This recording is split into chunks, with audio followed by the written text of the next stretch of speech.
We should be live now. I mean, it says live, so... But then people will see me eating a dolly mixture. I look gigantic now. You do. So we're live. I'm going to sit on another chair. We're live in Brighouse. Well, the outskirts of. I've had great fun getting here today, thanks to the vagaries of the British transport system. But we're here for the European Championship draws. They're going to be happening in a couple of hours' time, of which we will be getting plenty of reaction to on this channel, if you're watching. I mean, no one's probably watching because they don't know we're on, which I better tell people we're on. But, and isn't it great to have International Rugby League back on the agenda after such a successful World Cup? I've just been and spent £50 to get free delivery on the shop.rlwc2021.com. Not an advert. Before it closes down. Before it closes down. All my stuff arrived.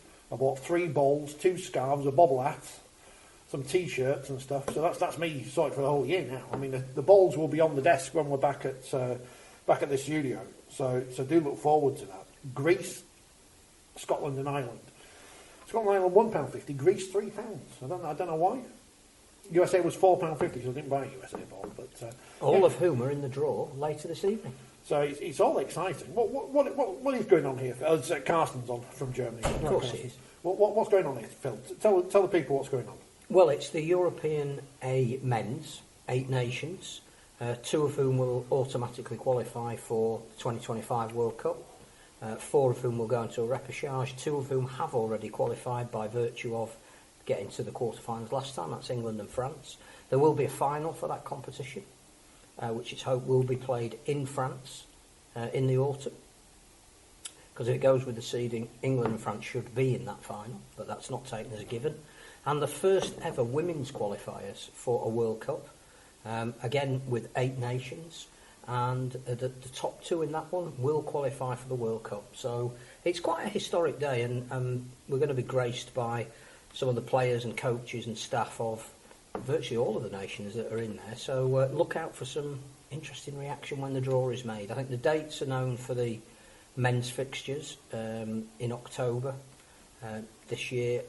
Dates to be agreed yet with the women's, depending on how the draw works out. But it's exciting because I'm sure one of the things we will talk about is, have we made best effort to follow up the World Cup? It's not easy when the collective bargaining agreement hasn't the collective bargaining non-agreement hasn't come to fruition in Australia, and it's not until it does that we'll know what the players are and aren't doing and what they're insured for and how many games they can play and the responsibility of outside of their clubs. So all of that is not far off being agreed, I'm told, but there won't be any major announcement of tours and things. The word on the street is that the likelihood is in this competition it will be mainly an England Knights team, because the England senior team will probably be playing Tonga in a 3-match series if everything goes to plan over here. Are they still England full internationals? We're going to have to get the record keepers club on. Well, I think they are. Why wouldn't they be? As long as we don't call them England A or England something. Yeah.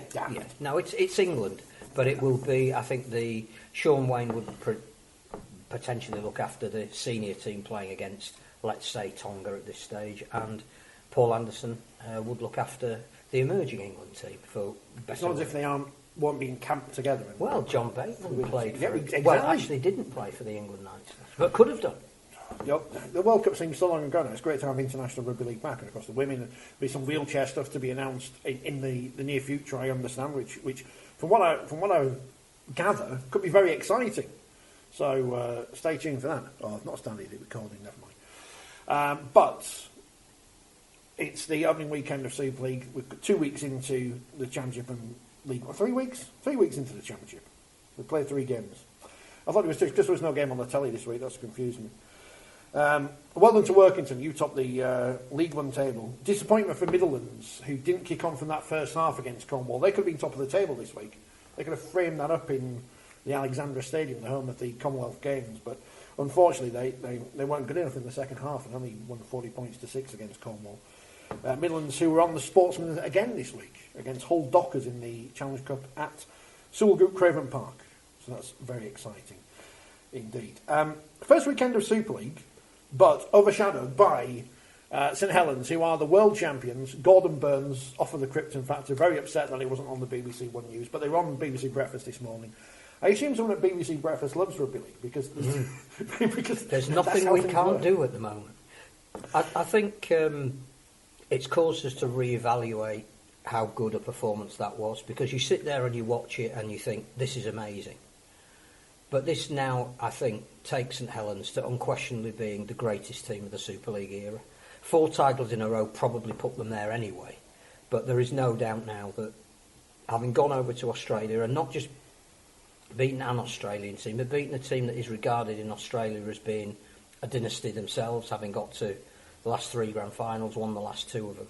This was genuinely billed as the best against the best, and that's exactly what it was. And to go over there and come away with I think that what also was lost in the euphoria of just them winning was just how good a performance that was, from start to finish.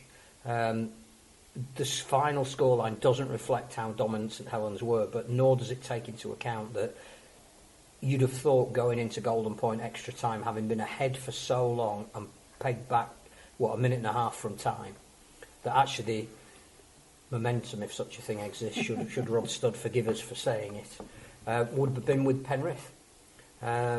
But it wasn't. Saints played that Golden Point extra time how we can only have wished England would have played it against Samoa.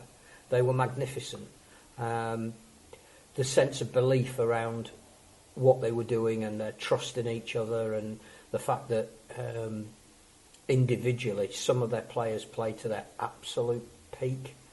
Certainly, Jack Wellesby was chastising himself for the potential mistake at the end, but didn't put a foot wrong throughout the entire 80 minutes. Enhanced what was already a growing reputation in Australia. I think Lewis Dodd coming back has given Saints another dimension. Suddenly, people in Australia are realising just how good James Roby is. That there aren't many hookers that play 71 minutes, but the fact that he played 71 minutes at the age of 37 in the toughest of all positions, right in the middle, and his decision making at the end. He was at the dummy half when he got the ball away to Dodd for the drop goal. Was exceptional. I mean, you could go through I thought Curtis Sirinin was magnificent on his return to Australia. Will Hopewati, again, just so solid at the back when he was needed to be. It was a wonderful advert for predominantly that St Helens team and the last 4 or 5 years of what they've become. But it was for the Super League competition as well. It did open some eyes. It will help with negotiations for internationals at the end of the year. There is talk coming out of Australia that it has already been decided that the pre-season cup was a success. So this 2 weeks where everybody played and there was a $100,000 prize at the end of it actually gave some meaning to pre-season, but you can't do it with 17 teams. So it was great that St Helens were there to be the 18th team, but the fact that they won both games also not only enhanced the pre-season but made the NRL sort of go, actually, we need to have the World Club Challenge here again next year. Now, if we can announce that sooner rather than later, then everybody knows who's playing in Super League this year that at the end of the season they're getting a trip to Australia to play 2 matches, one effectively a warm-up game, one the World Club Challenge, and Saints came out of it, I don't think, having lost too much financially from going down that road, and having had a fantastic pre-season end to their training camp in perfect weather. So you mean they went in the middle of their season when they played Penrith? Well, indeed. I just think it was astonishing. We shouldn't lose sight of this is St Helens' moment, but it reflects magnificently on our competition, and it comes back to the question that does directly link to the World Cup: is how do we best capitalise on that? What announcement are we going to make on the back of St Helens being, for the next 12 months, the best team in the world? But as an action event, from start to finish, you couldn't take your eyes off it. The fact that it was on terrestrial and free-to-air television at the same time, that you combine the numbers and 500,000 people have watched it, fantastic. Yeah, there weren't enough people in Penrith watching it. It's like the worst watched game since Hunter Mariners versus Wakefield or whatever. Man, it was 40 degrees until it became a thunderstorm, and you've got to build these games up. Kick myself in the leg. If you were a Penrith player or a Penrith supporter... They looked very upset at the end. They didn't look absolutely. happy. But you wouldn't know how good St Helens were until you'd been beaten by them. So next time a team goes over, which everybody who's guessing where everyone's going to finish is saying... Well, it could be Saints again now. It was Wigan last week for me, but now it's Saints. But if it is Saints and they're going over for the World Club Challenge next year and they're playing Sydney Roosters or South Sydney or whatever, the crowd will be a lot bigger because people want to see it. The Roosters might have, what's his name? Dom Young. Getting paid billions of pounds a year. What was on the cheque Eamon McManus held up? Because he didn't get the $100,000, but he did have a big cheque. Did he? He had a big cheque. A big fan of the big cheques, as if it was children in need or something. But he wasn't doing a Marwan, presenting himself with the... the £1 million that he didn't actually get, yeah. Mark Percival, getting out of the in goal, which eventually leads to the drop goal. It was a... You know, I always go back to that Wigan-Brisbane game because it was a key part of my formative rugby league education. I've been 13 years old watching it at my grandma's, looking out for Nigel Wright celebrating at the end. This time I was looking out for Tom Maguire. I couldn't see him. Didn't see him. Imagine being 3 weeks into a job, you're flown to Australia and you come back with a trophy. The timing of that. And where he could have been, and what he could have been dealing with. But so obviously Wigan going to Brisbane is the big one in the 90s, and as you say, the Saints possibly now the greatest team in this era. It doesn't matter if you say they're better than Wigan or not because they're different eras. You can't compare the two. But at this point and this point, because we don't know how great the teams of the 60s would have been against the South Sydney. And the rules are different. But what we do know is since we moved to summer, since we called it Super League, I think there is no doubt now that this is the greatest team. Because no other English team has managed to go over to Australia and win the World Club Challenge on their turf. It's a phenomenal achievement. I would like to pay tribute to a certain columnist, and dare we say a friend. There was one 37-year-old who grabbed all the headlines while he was over there, as he rightly should have done. But there was another 37-year-old playing for St Helens who I thought was magnificent as well, and doesn't chase the limelight perhaps as much as he did when he was a young kid. Doesn't get interviewed anymore in case he swears, but I thought Louis was fantastic as well. It was a great thing. I think what shows the power of Channel 4 in terms of broadcasting this was, obviously I monitor social media all the time because I've got nothing else better to do, but there weren't people moaning that Sky cut away at the end. Sky have to cut away because of, they had Australian TV is full of bloody adverts for gambling. But they also have a contractual obligation to move on to the next pre-season. Their deal with Fox was, we'll show all the pre-season friendlies. Brisbane and the Gold Coast were kicking off virtually as soon as St Helens and Penrith had finished. So Sky had to cut away. That's their satellite deal. The fact that Channel 4 could stay on air for another half an hour and could pick up the reaction from the Bluebet Stadium as it was happening was it gave everybody everything they wanted. And I can't think of a negative. I really can't. And it rolled into the Hull-Car and Wigan game on Channel 4, and the audience for that was even higher than the World Club Challenge game. This week, if you'd been IMG and you've said, we'd like a script, here it is, this is what we want week one of our investment to look like, it would have been exactly what happened. That the home teams in Super League put on super shows, the grounds were full and looked great on television. St Helens pulled off a miraculous win that almost embarrassed the national press, not because our correspondents didn't want to cover it, but because there was no real space allocated to it beforehand, but afterwards people were falling over themselves to congratulate Saints. And I think it's been a brilliant first week, but goes back to what we said before, why we're here today trying to help promote the international game. It's how you build on that, and you can't wait too long. And round two will be great on the pitch, because the one thing, again, that was proved last week was that if you leave it to the players, you get the stories you want. But we do need to work as hard as it's possible to do to get the coverage that we got this week. On the pitch. The one thing I learned... Did you hint at something? Yeah, possibly. The one thing I learned from my other job is that you're always building up to something, and then as soon as it's finished, you've got to move on to the next thing, because that's gone. I mean, granted, we're going to talk about the games, this is a different kind of thing, but it's all right, everyone banging on about how great the entertainment was at Lee and at Warrington and at Hull Cow and this and the other, but what we're doing next. What's next week? What's going on next week? I didn't see the Lee Salford thing. I saw the reaction rate was the greatest thing that anyone's ever seen.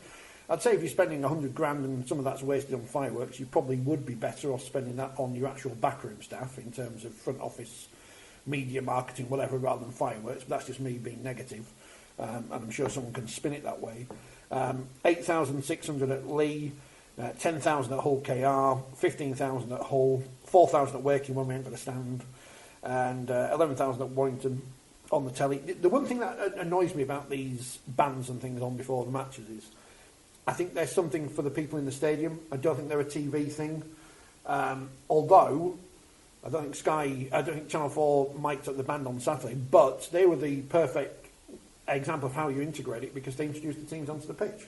Whereas you're just having a band in the stand at Warrington playing a song that I don't know because I don't know who they are. And yeah, but that's because you're old. Oh yeah, I am. We're trying to get a young audience. I don't mind the bands and being part of it, but no. it just needs to be part of the TV coverage because it's irrelevant. I want to hear John Wilkin. It's a feel, isn't it? It's an atmosphere. Yeah. And I think that was it started off where the band didn't get a huge response with their first songs at Warrington, but by the time they did their last song before the game started, the crowd had bought in. And I think when the TV cameras go over and a crowd is engaged and excited and part of it, then that's where the band works. But not necessarily what song they're singing, unless it's Heather Small at the World Cup final. Yeah, which was perfect. But I've heard what's happening this week. What's going on? I've heard all the hype about last week, but what? And I know you, as IMG, as Rugby League Commercial told us, peaks and troughs. You can't. Every week can't be an event, but I mean, this is the first home games for. Yeah. It can be an event if you've got an unlimited budget, and I think it's safe to say that Rugby League Commercial helped Lee and Warrington and Hull KR, the televised games, to give that impression. Whether that help was logistical, marketing, monetary, I don't know, but you can't do it all the time. No, I mean, I wouldn't have done anything at Wakefield on Friday anyway, because why would you when the stand's not there? When everything's built up and ready to open to the public, then you have a big extravaganza. It's not by doing it now. No. When I went and when the floodlights came on in '91 and we lost the whole KR on Sky, they had fireworks and everything. I don't think £100,000 worth of fireworks, but no, I think what Lee did with unveiling their new mascot, with having the fire dancers, with having a band that people had heard of who were slightly older, with that whole rebranding thing worked. They got the second highest crowd in Super League, brilliant. But as you say, it's the next home game, which could be on a wet Sunday afternoon and not on the telly, will be more of a measure of where they are. I haven't done the kit video yet, and the great news for Lee is yours is not the worst kit. Now, I've not put the worst kit in the video because I don't want to upset that club, but it's Keithley's. Speaking of kits, I'm looking at Jake Mammo in the Hull kit. Oh no, he's in the cast kit. I mean, come on, it's basic things. I mean, I'm from Wakefield. We've got 3 amateur teams in the area. We all wear black and red for no apparent reason in Stanley, Eastmoor and Normanton. I don't know why they all wear the same colours. But in the excitement of Super League, I'm not really sure why. I mean, it shouldn't happen. Going back to the brief time that I worked in the Super League, the Super League Code of Conduct or whatever it was, which is a fascinating read, had the kits of every club in a grid, so you could see them. So you would know that Cash shouldn't probably wear a predominantly white kit against a team who wear a predominantly white home shirt, especially when they've got a yellow bloody third kit. They've got 3 kits. I don't, just basic things. I don't know why we do these things. Well, that's why we trip ourselves up, because that's not even about money. That's merely about, the logistics of things. But let's not dwell on that. No. Let's dwell on the action. Well, it was all action in Castleford, in Pontefract last week. Here's the thing.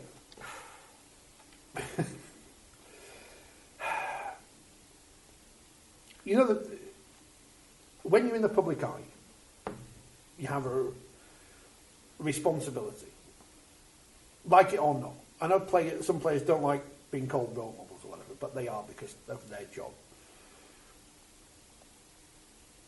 We know that if camera phones had been around 30, 40 years ago, a lot of people would have been in a lot of bother, but they weren't, and they are now.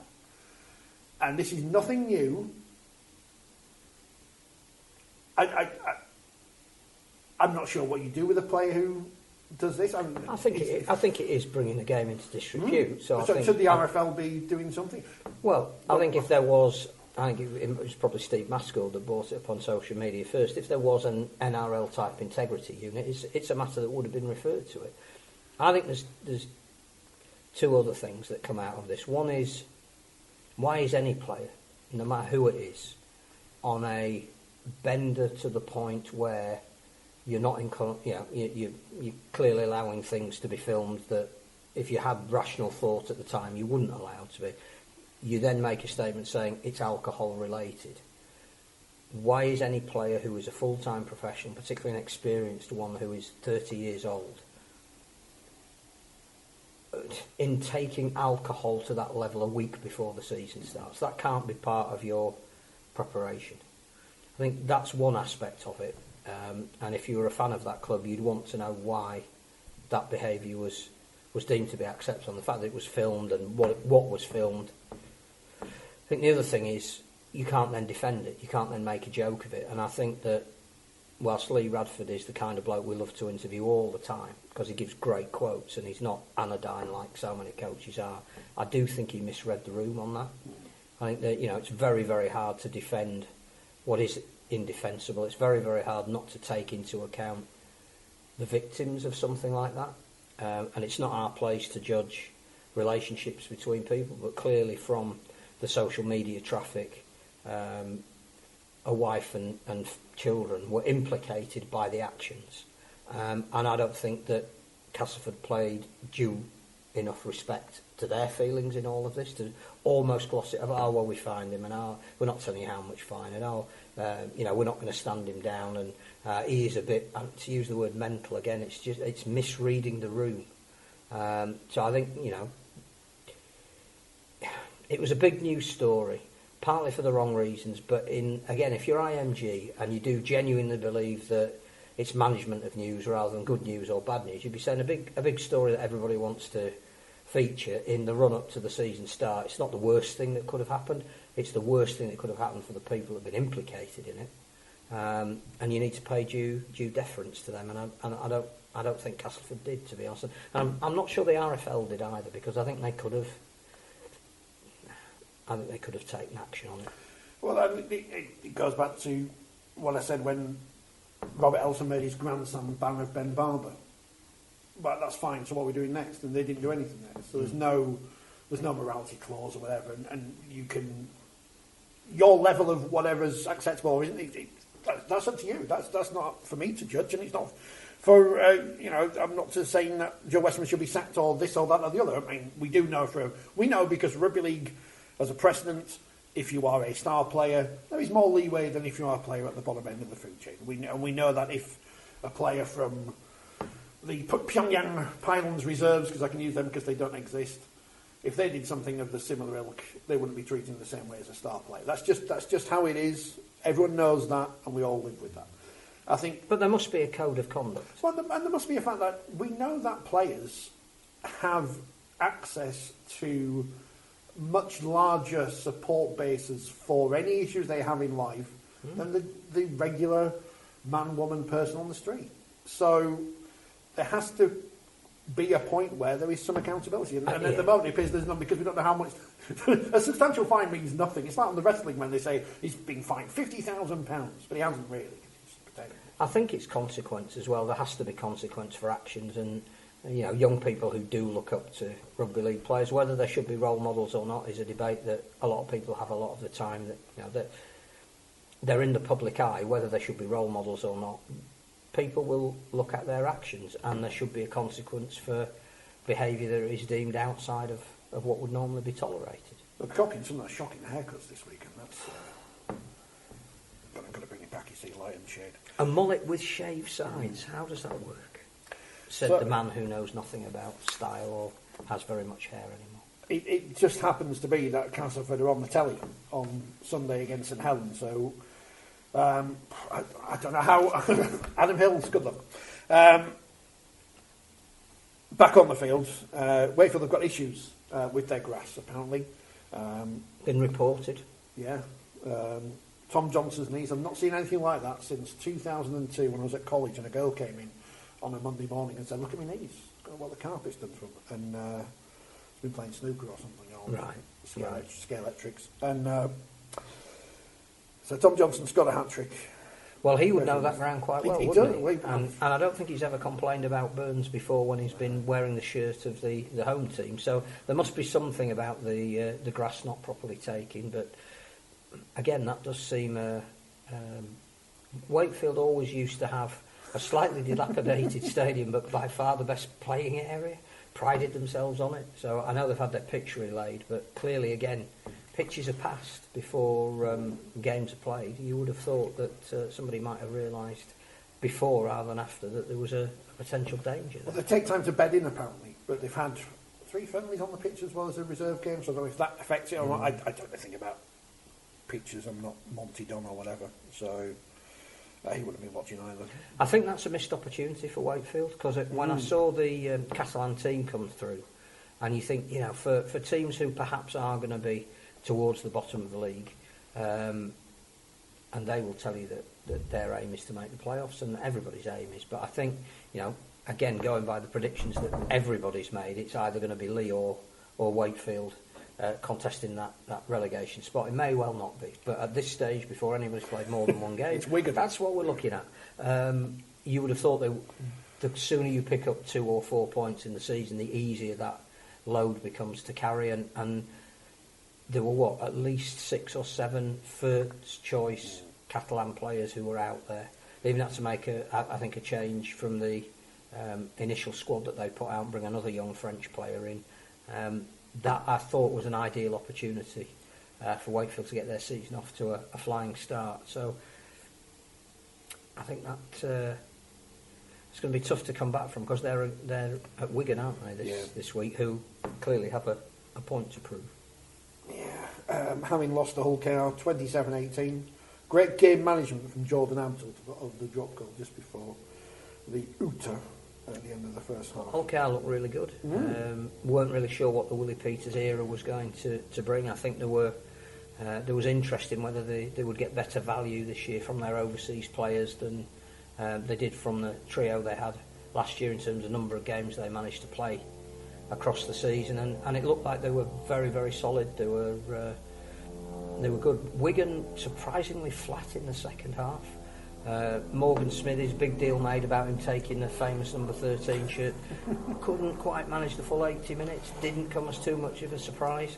Part of his game that he really does need to look at, which is not us telling him.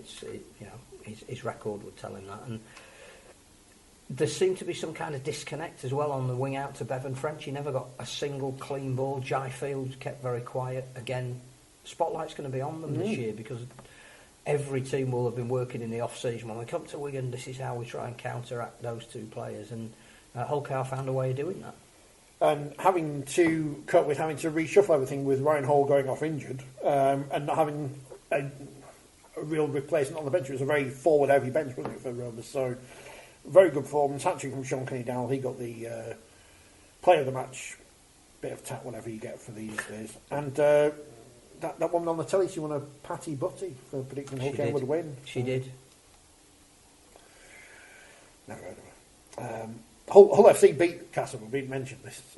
What a strange game that was. Yeah, 26-6. I was listening to that on a local radio station, and you'd turn off at half time. Yeah. Virtual assured that Hull were going to run in 50 or 60, and actually you couldn't turn it off, because by the end you genuinely did not know who was going to win, which is full credit to Castleford. I suspect Tony Smith, who was full of plaudits for his team at the end, will have had a slightly different message when he spoke to them on the Monday morning or whenever they came in again Tuesday. That you cannot fall off the pace to that degree if you really want to build something that is going to last you going into the season. It's early days, it's one round, and I think both coaches will have got something out of it. Tony Smith's clearly got some enterprise into his whole players. Lee Radford's got a team that will battle till the end, so both got something out of it, and as Tony Smith said, if 15,000 people enjoyed that, you'd hope they'd all come back again for the next game. They might have a band on or something. Well, why wouldn't you enjoy it? Turn some lights off or something. Exciting. I'm interested to know what people made of the entertainment stuff. I know there's not millions of people watching, but there's big thousands watching or listening to the podcast later. What you made of the first weekend in Super League, at least. Salford winning at Lee, 20 points. And we might be able to speak to one of their players later. Great nous from Salford. I think, that was the game again with all the hype behind it, where if you weren't as professional as Salford were, particularly in that first 20 minutes when Lee had the bulk of the possession, you would have felt that could have overwhelmed lesser teams.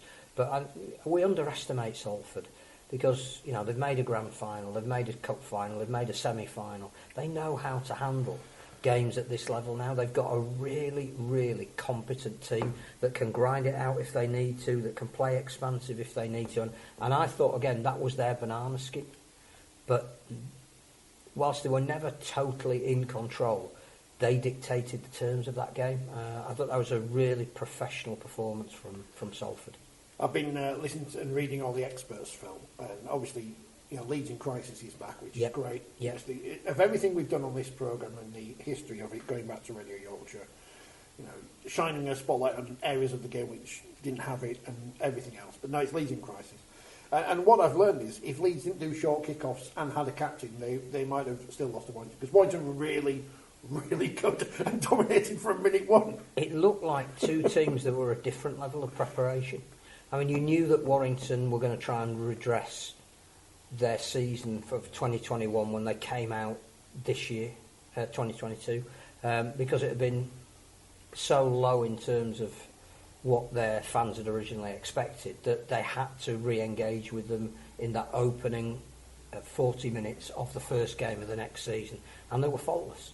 Not only were they 13-0 up, but they didn't make a mistake, they didn't miss a completion, didn't miss a tackle, and they came out at 100 mile an hour and they got some real size about them. Leeds looked underprepared and clearly struggled, particularly in the early parts of the season, with big forward packs. It happened a couple of years ago when they played Hull at Headingley and were beaten by 30-odd points. That once a big, strong team gets on top, they haven't got the armoury to handle that. I thought, again, the guy who didn't get as much plaudits as I thought he should have done for Warrington was Josh Drinkwater. Because, absolutely, James Harrison, brilliant. Paul Vaughan on his debut, brilliant. The figures back that up. But I think Drinkwater got them playing in the right part of the field exclusively. So, you're always going to be running off your own line into our big guys because Josh Drinkwater's put you there. He took all of that area of responsibility off George Williams, who seemed to play a freer role and was excellent, a bit like he was in the same sort of capacity with England. Now, I thought Warrington looked a really, really well-balanced team. And they've got two big guys still to come in who didn't even play this week. So the portents look good for them. Leeds, what they wouldn't want would be to play another team with a very big pack, so they've got Hull this week. That's exactly what they wouldn't want. But no, they looked to... One team looked like it wanted to make a crash-hot start and a statement. The other team looked like it might have been saying, we're building into something. The disparity was huge, and Warrington were absolutely superb, fully deserved their victory. What is interesting is, in terms of going back to the Westerman story for a moment, that got all the headlines, but really you would think that something that would usually get more headlines and didn't was the 7-game ban for Josh Maguire. Which, in and of itself, reading the case notes or whatever, is a far bigger issue for the sport than whatever Joe Westerman's done in his own time. and that seems to have been very much downplayed, which is odd, because especially when we've got inclusion round coming up, which is we can't do Pride round because people will complain. But we haven't got an inclusion round, we've got an inclusion game. Inclusion game. When are we going to have a proper round? Rounds of things, Armed Forces round, inclusion round, Women in League round. Why can't all of the clubs on any one weekend spread them in? So we've got one game at Castleford that we're going to call inclusion because their PDRL guys are going to walk the match. But great, but can't we all do it? Does inclusion round mean you can have bigots and get chubby round on the stadium? Can't we all be included in inclusion round? Shouldn't we all be included in every round? Isn't Rugby League always... I know, it's semantics, But it's just interesting that ban happened. It just seemed to just play a 7-game ban. It's just... Yeah. Not that we want to make news of something that's not good, but it just seemed on how that just disappeared. Vaguely on. Were you at Warrington on? I was. I assumed you were. Did you watch it back? Funnily enough, no. Sky doing lots of wandering around as if they were Channel 4. It was very strange. Yes, and I noticed in the Lee Salford game lots of wandering up a dark track to try and chase players while they were warming up on an amateur ground at the back of the stadium. I mean, I didn't see Fridays, but I wrote about 500 words already about Thursday's game. There's nothing right about Channel 4 because they just do it the same as they did last year.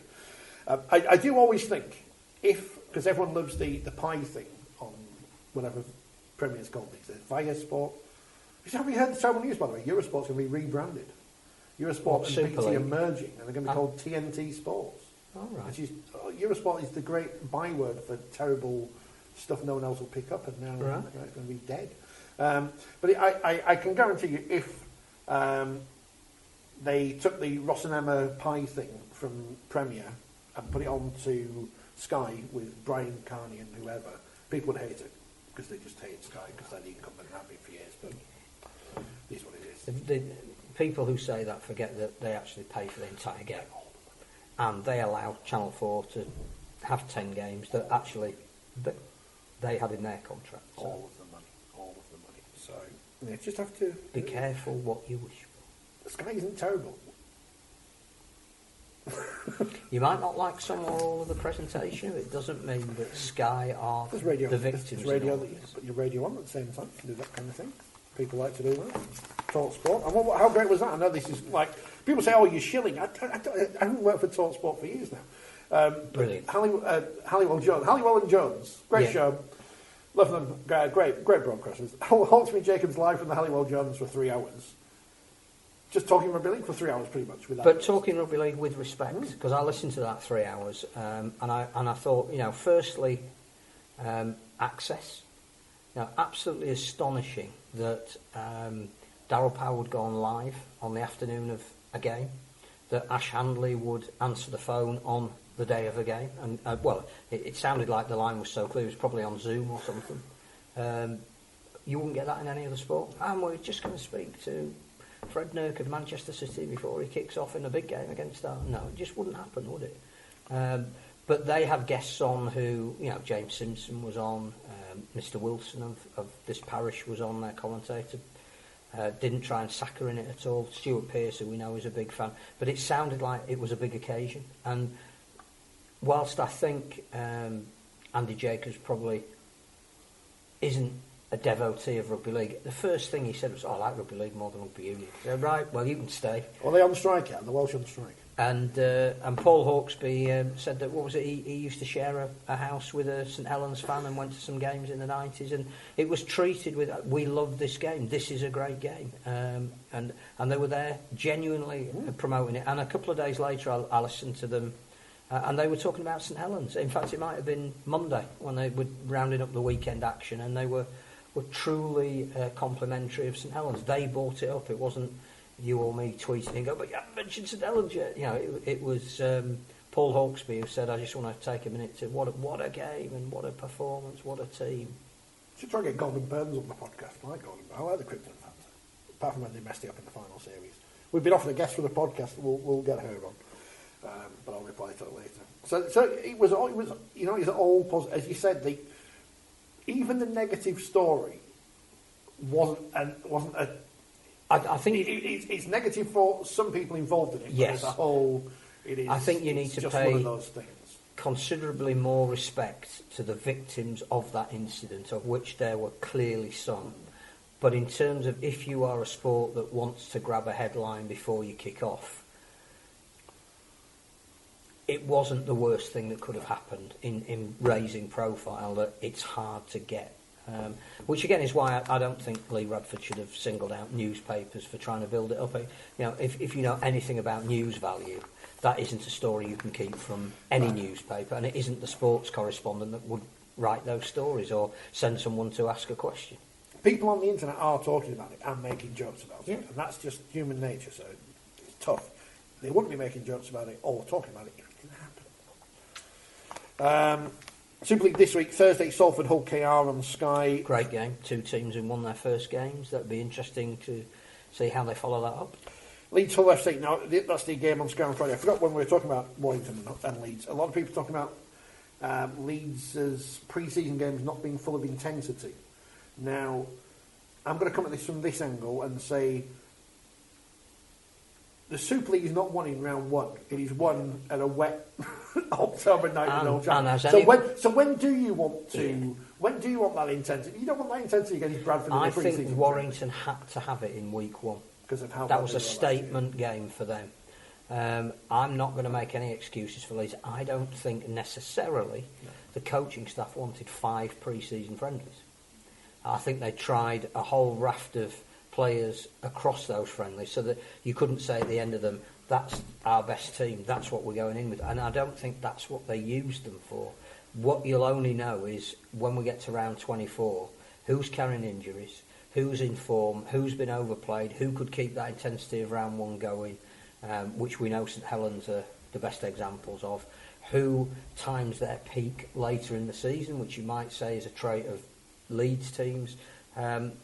You can't read, I don't think you can read anything into pre-season, and as yet, although we have produced league tables after just one game, I'm not sure that'll tell you too much until we get beyond Easter, which is something we say every single year. Wait for that bottom. I'm afraid not. Wait for the above league on the table. Yeah, so let's play Hull, Huddersfield, Warrington, Wigan. It should be a great game because again, Warrington have got to back that up. But it's Huddersfield's first game, so will they be slightly underdone? Will Warrington be physically more attuned? That I think is a fascinating game. Catalan-Leigh on Saturday. Unfortunate for Leigh, and again the fixture planners, without even knowing what the result of Leigh's first game would have been, there's a bit of a come down when you're playing your first game in Super League and you want to make a statement. To then send them on a plane to Catalan, that's a tough ask. Well, I've taken the Wakefield slot there because that's where Wakefield usually go to Catalans earlier in the season so they avoid the sun, which of course Lee Bradford's doing these days. On the telly on Saturday, Cornwall versus Rochdale Mayfield. Now that's going to be interesting. 1 o'clock on the iPlayer. I don't know anything about Rochdale Mayfield, but I saw Cornwall on the Sportsman on Sunday. I saw bits of them because I was working. And if Rochdale are any good, they've got a very good chance of beating them.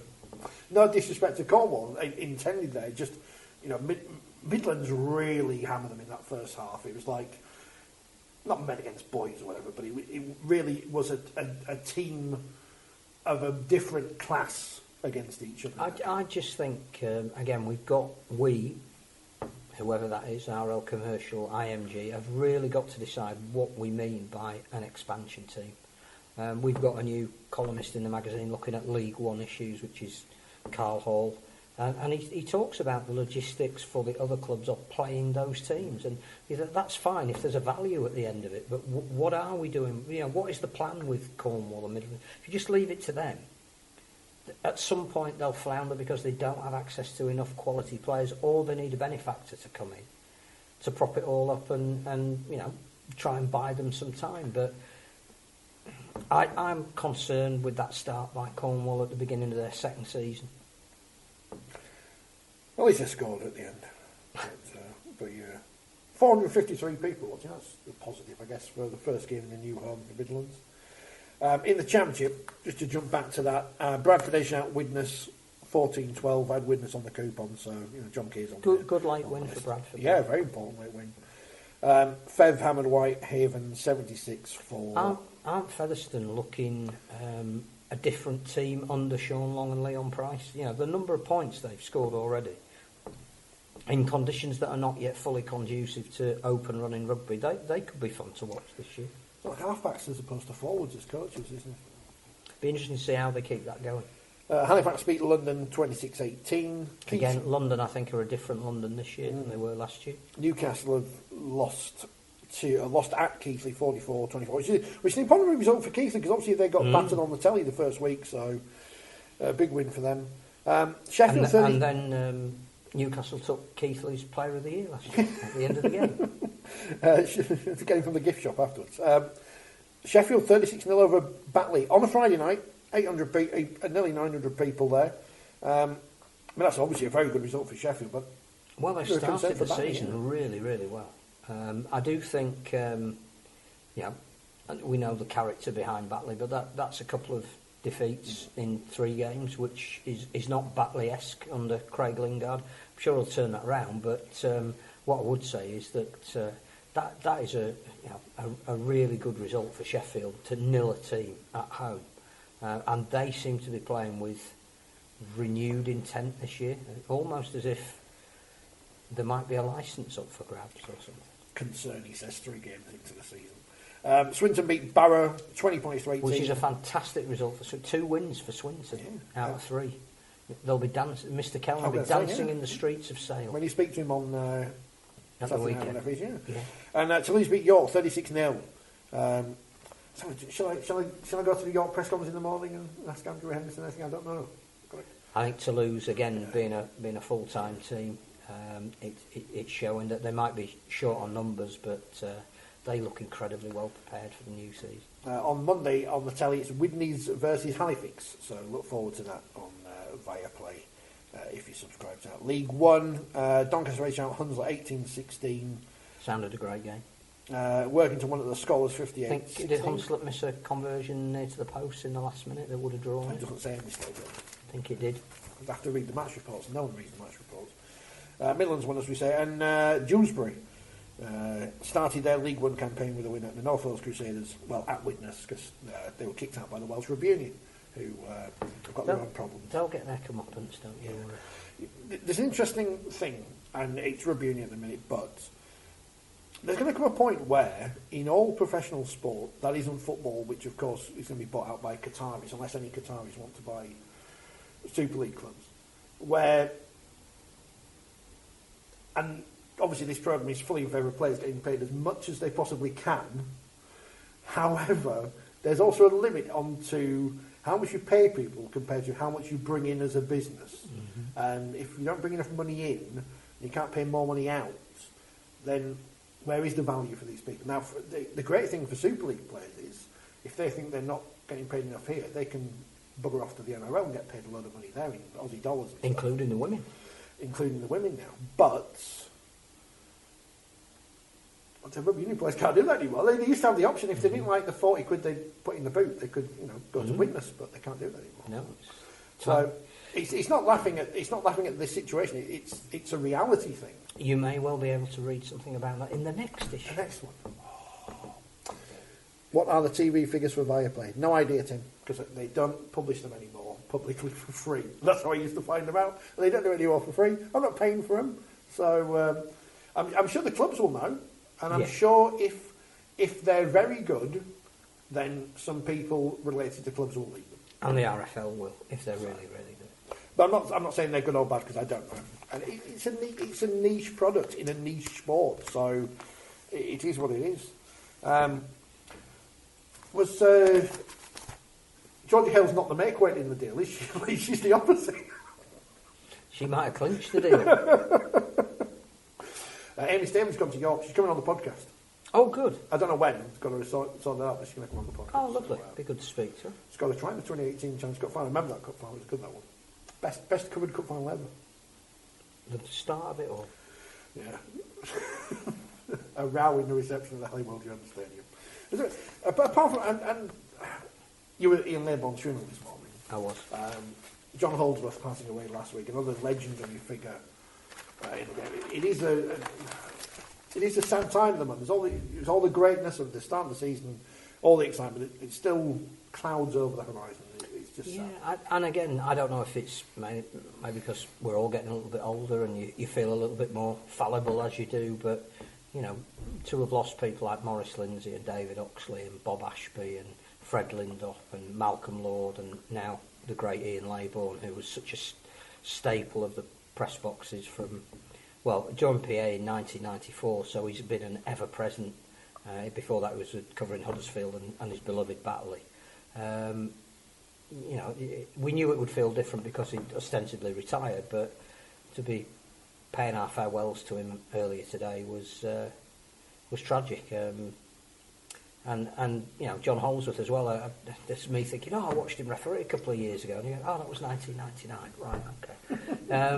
But yes, we've lost some people that we need to keep close to our hearts, and the whole of the media pack was there, and it was treated with great respect and reverence. There were a few drinks and nibbles afterwards at the John Smith Stadium, and it was lovely to recall what a lovely man it was. I've not got it with me, which is a shame, because my bag fell apart this morning, but on the Wakefield put together a media pack this year with all the players and bits and pieces, and on the back was a picture of Ian Label, which was a nice, just a nice touch. You don't have to, if they absolutely want to notice, but they no, and I think that's what he meant to everybody. There aren't too many people in the game who are trusted by everybody. But when you work for the Press Association, you are the primary source of information getting out there about the sport. Individual reporters will do their own stories, but the bulk of what you read, particularly news on a daily basis, comes through that Press Association network, and everybody trusted and loved Ian. The tributes he got from people in Australia as well as over here told you everything about how respected he was. And but just apart from being the genuinely nice guy that everybody said that he was, he really was. He was so helpful. There were so many people that we would know in press boxes now who've started their career under his tutelage, who've gone on to be journalists, who had a debt of gratitude to him, and he helped whoever he could, whenever he could. Had a fantastic outlook on life as well. Was quite a well-travelled man, and had that sort of rounded world view. I hadn't realised until the eulogy today that he worked for a newspaper in South Africa when he was younger that was part of the black movement against apartheid. That's how socially aware he was, and something that not many people did. And then only came back to his beloved Rugby League when he ran out of money and had to come home. So a fabulous story, but a wonderful man. And yes, hopefully if his name gets brought up along this season, then that can't be too much. In a current world where there are far too many middle-aged to old white men in the media moaning that there is no one to hear their stories, I think it's important that anyone who is in even the position I am as this ancillary part, that it's very important that you give as much of a leg up to the next generation as you can, because you wouldn't be where you are without the same. And there's too many people who, not in rugby league necessarily, I'm just saying in general, that you see these articles at the weekend from people on the telly, you think, you've got a 40-year career and you're moaning about something like that. You can tell what I was going to say without me saying it then, but it's a bit of fun. Has anything else happened? I know I always say this. But, well, tonight we've got the European element, yes. And Saturday we've got the wheelchair awards. Yes. So we might get to know a little bit more about the wheelchair season and who's playing who and when, and what the international might be. But there'll also be awards given out for what was a historic year last year. So I think we'll be hopefully reporting on that. I'm putting something together which I don't really want to talk about just yet, so I need to work on that, which Saturday might be a big day to work on that. Saints going to make some money back from them shirts anyway, even though they're a bit in there, but Now you would want them, wouldn't you? Even though they're not out till May. Yes. They are the champions of the world. And deservedly so, and we should revel in that.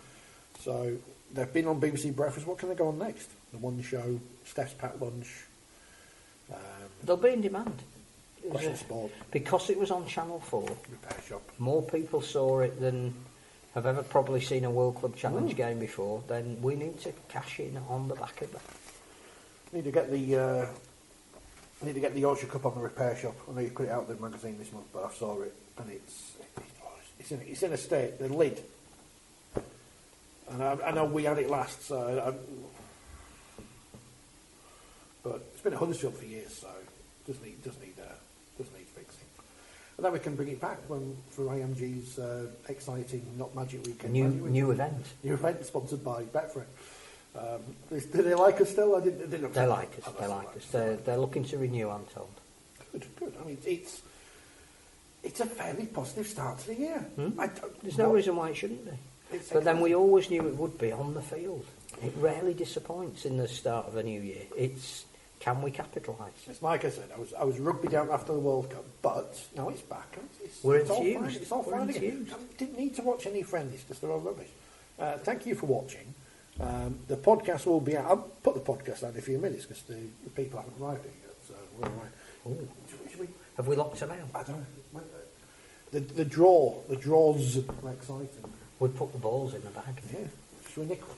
Are we? Should we draw a... Let's have a rehearsal. Draw a 6 on a 9 or something. And that's it. So yeah, there's nothing else happening, is there? No, we're back. We're back. Back, yes. So we'll do another podcast next week at some point. I don't know whether it'll be stuff from Saturday or not. I don't know. There'll be stuff from here. Yeah. At some point. Yeah. So look out, or listen out, or whatever you do. And like, if you press end stream, it'll end it, and then it'll be all over.